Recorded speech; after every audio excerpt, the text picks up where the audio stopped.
All right. Hi, Justin, aka the Elite NP. Thank you for joining me today. We decided to make it a happy hour, right? Cheers. Cheers. Yeah. So, Yeah. I'm excited we could come together on a Sunday evening because there's no rest for the weary, especially the entrepreneur. But this is the time we can make it work because I really wanted to touch base with on you and talk about you coming to talk at our APP Aesthetics Summit. Yep. And for anybody who is not familiar with Justin, he is the mastermind, he is the Elite NP, and you offer a host of kind of entrepreneurial cash based some insurance based stuff too, but kind of startup services for nurse practitioners where you can start your own business, everything from IV hydration, hormones, honestly at this point you name it, derm, like so many things.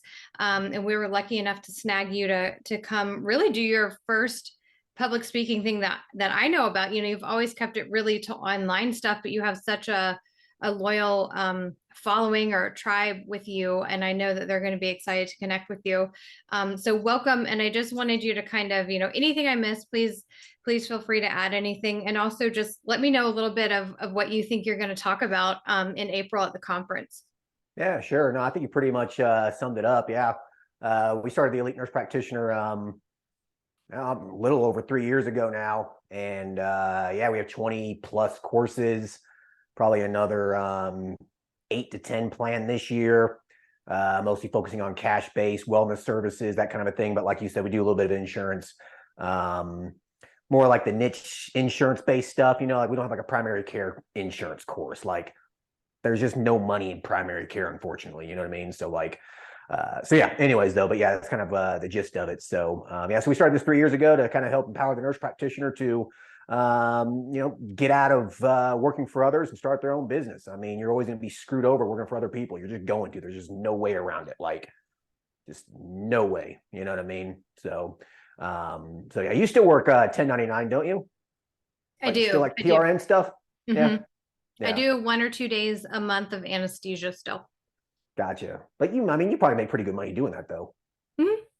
Yeah, and Yeah. I actually didn't ever picture myself stepping away from anesthesia the way I did. It just kind of, I loved entrepreneurship more, but I think many people struggle with this. I'm sure you see it all the time, and I'm sure you had these same feelings too.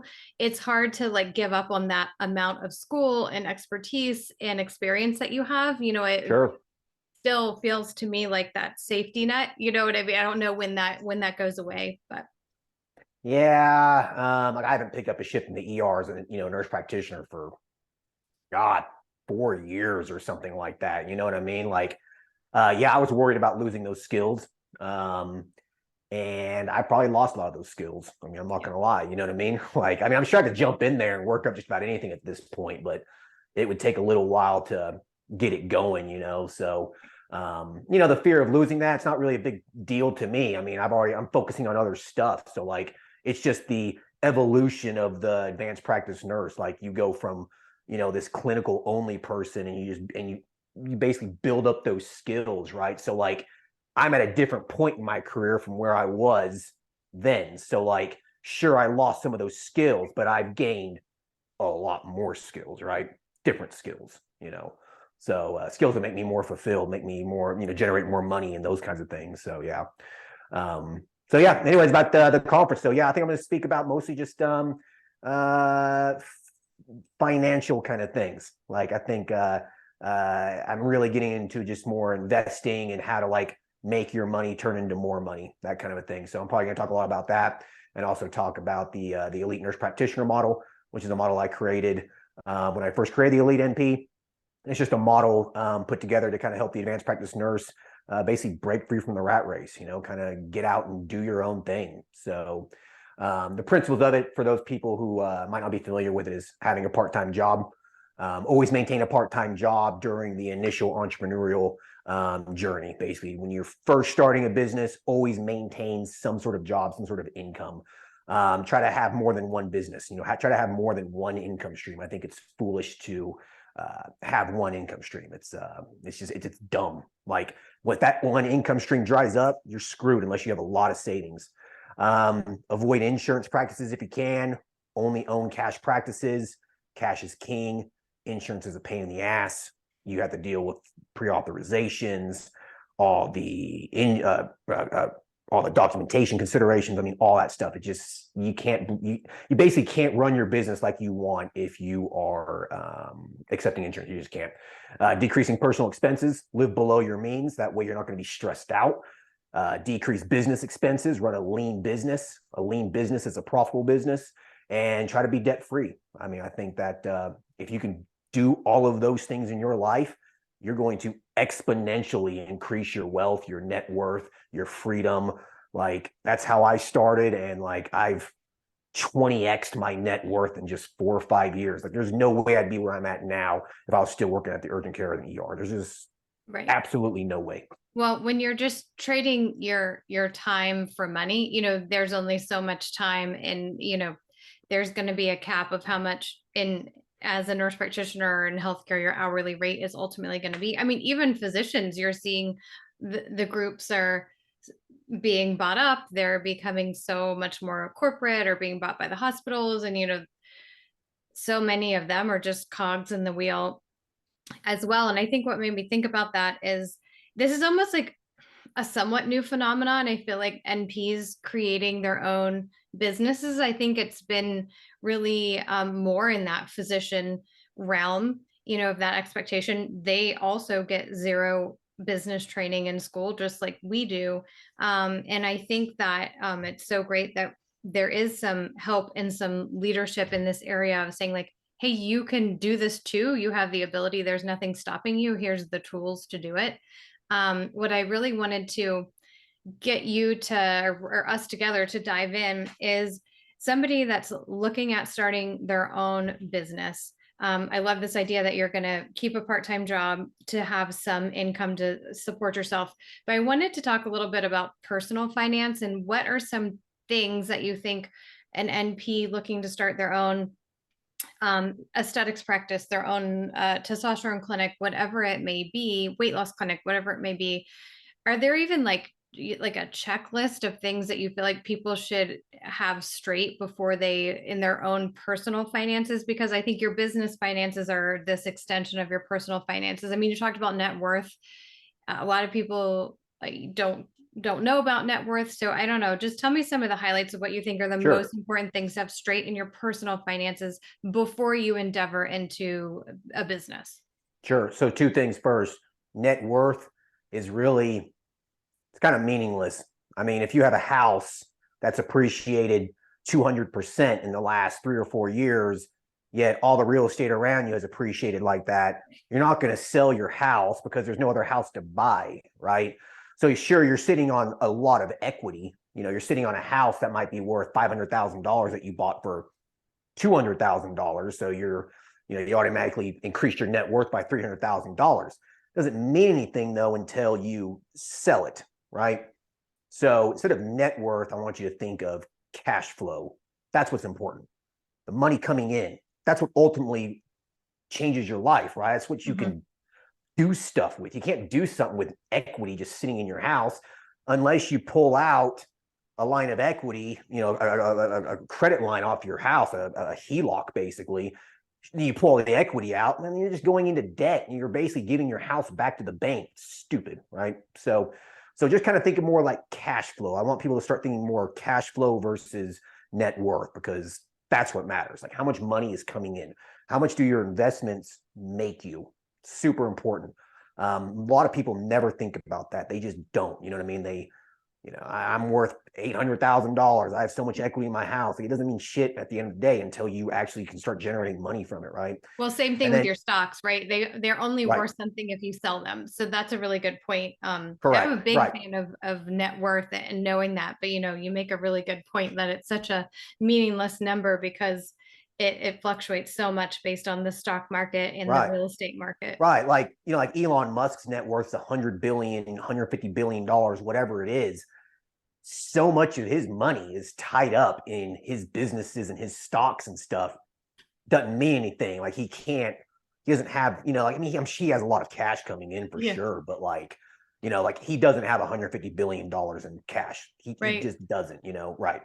So yeah, it's super important. And like, Can you when you're talk investing in, maybe just a touch of like practically how somebody could track their cash flow? Like, what exactly does that mean? It means, I think, essentially how much money is coming in a month or a sure. year, Yeah. and how much is going out. Is there anything more complex than that, or is there any like software that you like to track it? Maybe just QuickBooks, just anything more like Mm, practical for that. No, I don't use anything to track it other than what's coming into my bank account. I mean, what's coming into your bank account at the end of the day is what matters, right? Right. Like, you know what I mean? Like, it's really not it's like trying to figure out if your business is profitable or not. Take a look at the bank. What's your bank account say at the end of the month after all expenses are paid? There's your profit, right? I mean, that's what it I mean. That's same thing personally. Like, and like what you touched on, your personal finances and your business finances, they're going to reflect each other. Like, if you are really, really bad at personal finance, chances are you're probably going to be bad at maintaining the finances of your business too. Like, I very rarely ever see someone who's really, really good at their business finances, but are just absolutely, then they suck at their personal. Like, it's one or the other. Like, if you're bad at your personal finances, you're probably going to be bad at business finances. Like, those are the people who go out and buy a brand new car 3 months into their business just because they need a business vehicle now. So they're just going into more debt and more debt. And they do the same thing in their personal life, so yeah, Yeah, but and I like in think, terms of, yeah, bad, I think too means just a lack of education on the matter, right? These are all smart, we're all smart, nurse practitioners. It's more that we have traditionally had, either lack of interest in personal finance or just a lack of resources, knowledge, or undervaluing the importance of it, right? I know you have kind of like a basic personal finance class, don't you? On yeah, I Elite. have the financial independence and investment course. It's like 6 hours of me blabbering on about this stuff. Like, Yeah. it was one of my favorite courses to create, in my how to lower your taxes course too. I mean, those things are filled with gold. I mean, Yeah, I yeah, listened to your How to Lawyer Taxes course, and then I sent it to my accountant, and I was like, "Listen to this."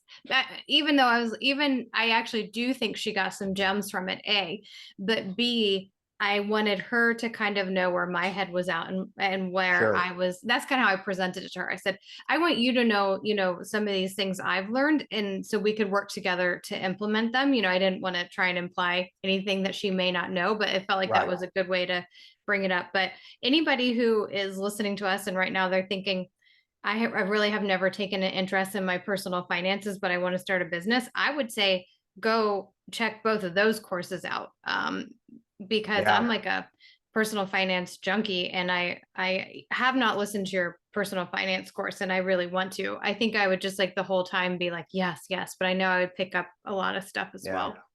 It ultimately comes down to what your goals are. I mean, some people are completely fine working until they're 65, 70 years old, paycheck to paycheck, very rarely ever getting ahead, putting money in their 401k, their IRA, and like that's how most people live. So it ultimately comes down to what your goal is. Like, do you want to become financially independent? Do you want to be able to have that FU money? That money that just, you can just give the middle finger to whoever you want and say, you know what? No, I'm not going to take it anymore. I can walk away. I can do whatever I want. Like, so it really just comes down to what it is that you want to do. Me personally, I want to be, I'm 38 years old right now, 40, 42 years old. I want to be able to just say, whatever, walk away from whatever it is that I'm doing, anything, and just literally, like, it doesn't matter to me. You know what I mean? So it just depends on what your goals are. Like, so if your goals are that, then yes, personal finance should be a intimate part of your life.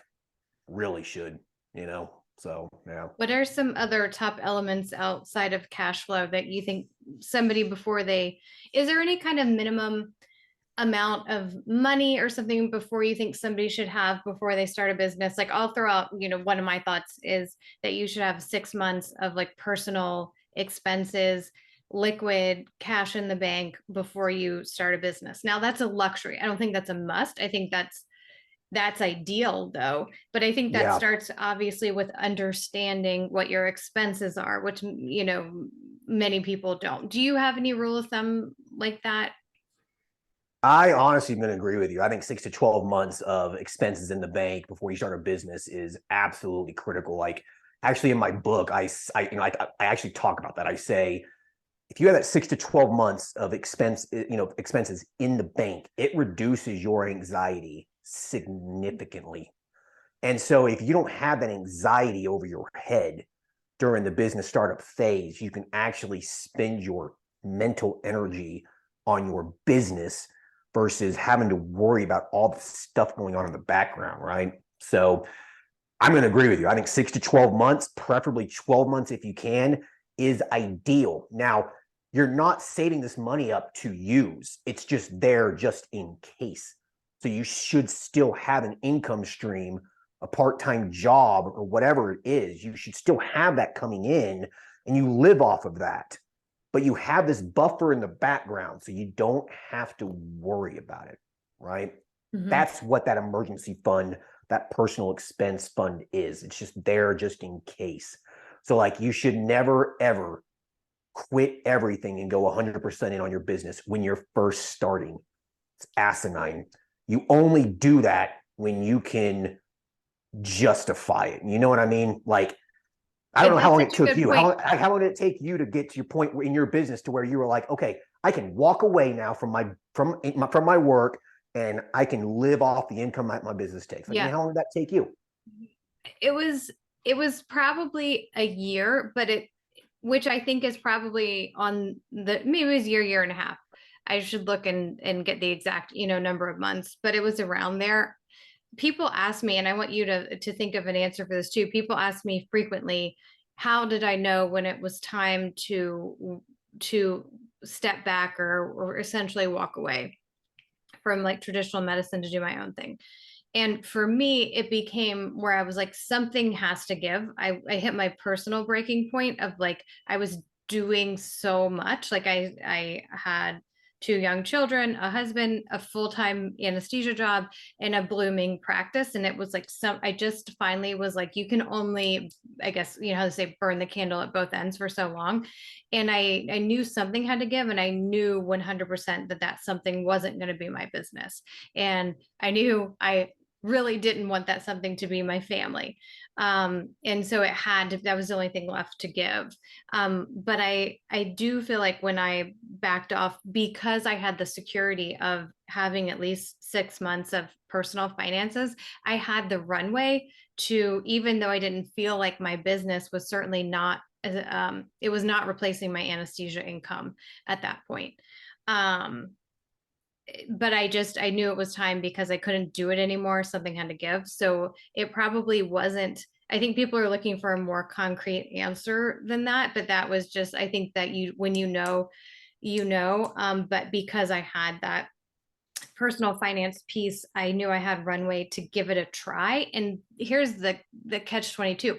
The more you dedicate to your business, the more success you have. My books were not, I wish I could say, oh, my books were booked out for aesthetics for 2 months. So I knew I had to give more time. It wasn't the case. I became more and more booked the more time, money, energy I dedicated to the business. And that personal finance piece was truly the key for me to be able to do that. So yeah, what do you tell people when they say, how do you know? Yeah, I mean, I'm gonna agree with you completely. I mean, those are all pretty solid points. Um, I think that for you to leave your job, to call it quits, to focus 100% on your business, there's a lot of factors and you hit a lot of them. So number one is obviously, is the income coming in to your business, is it close enough to match the money you were making at your job? But more importantly is that money able to sustain your lifestyle? And so if that number is close, then yeah. So from an income standpoint, it's time to leave your job and focus on your business, right? Um, from a, I guess more of a, man, that's, you can quantify that from a number standpoint with the income. You can also quantify it based off of how far ahead you're booking, right? And so there's a principle for not only leaving your job and focusing on your business, but also hiring another nurse practitioner or another provider to see patients for you. It's basically the same principle. And that principle is that that basically you're booking out 2 to 4 weeks in advance, is my opinion. If you're booking out 2 to 4 weeks in advance, you are throwing away money, because people are impulsive. If they can't get in the door within a week, 2 weeks max, they're going somewhere else. And so you're throwing money away. And so 2 to 4 weeks, if you're booking out 2 to 4 weeks in advance, it is time to seriously consider cutting hours back at your job, putting more time in your business, or hire someone else, start seeing patients for you. And so I did both. I started hiring other nurse practitioners to help me at my men's health clinic. And so I actually had 2 other nurse practitioners working for me at my men's health clinic before I finally left my urgent care job. And that was more or less a mental block, because I always wanted that.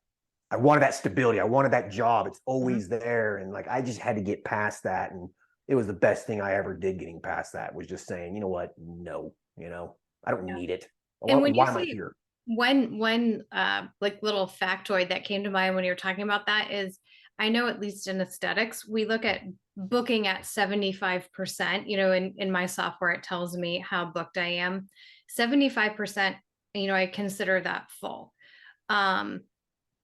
Because you need to have a little bit of leeway for eating and pee breaks and charting and all that. Sure. So I consider a 75%, full availability to be that full booking. So if you're kind of consistently getting that, I think, yeah, for sure, that's an easy one. No, To yeah, hire more. absolutely, for sure. I Yeah, see yeah. people passing up providers in Richmond, they're booked out for months, and I get all their overflow, and it's great. And I'm like, I keep hiring more people to keep up with our demand. I don't know. Yeah. They're throwing away money. They're Yeah. throwing it away. Yeah. And they're still working their shifts in the ER or something. It doesn't make Yeah. sense.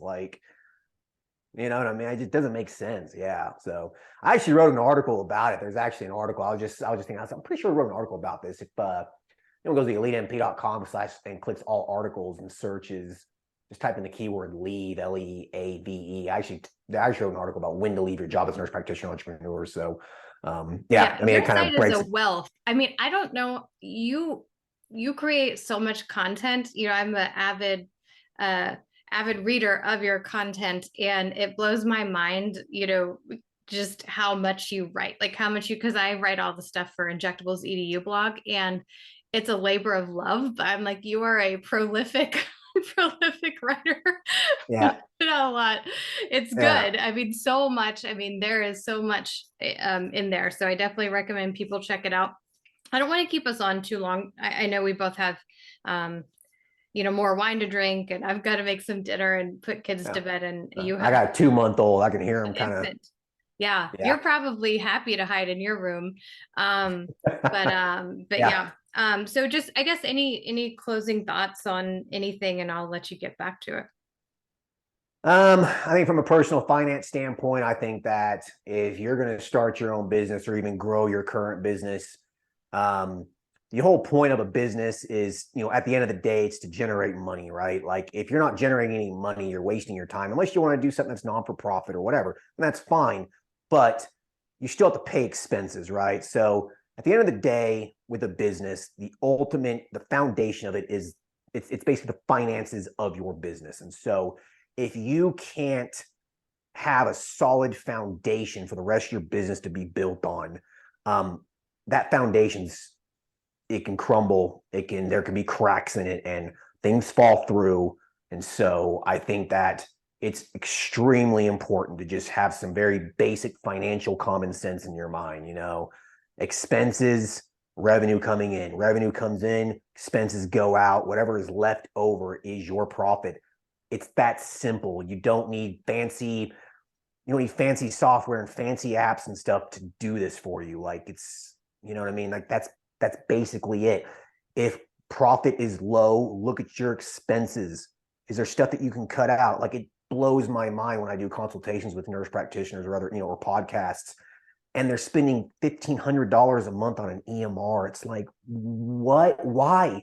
Yeah. you realize you can use paper charts if you want. If it's a cash practice, that's free. Like Mhm. that's $1,500. Like that's half your mortgage payment. That's 2 car payments. Like, what are you doing? Like, so just look at the numbers. Look at your expenses. Look at your credit card bill. Like, look, what can you cut out? What can you decrease? Cutting out one expense instantly increases the profit in your business and also your personal life. So keep it Awesome. simple. It's not complicated. Love it. Well, thank you so much for joining me. And Yeah. if you haven't checked Justin out, go to the elitenp.com. Is it the right? The Elite NP is the, or is it just Elite NP for the website? Just Okay. No, the elitenp.com. Yeah, my email elitenp.com. is the elite MP. It's Okay. those 2 E's. It's weird. Okay. Yeah, Yeah. that's true. Yeah. EliteNP.com. He's got a podcast. Like I said, so much info. So check him out. Come see both of us, hang out, both of us, Yes. and mastermind too at the APP Aesthetic Summit in April in Orlando. Have a wonderful rest of your evening, and cheers. Cheers. Yeah.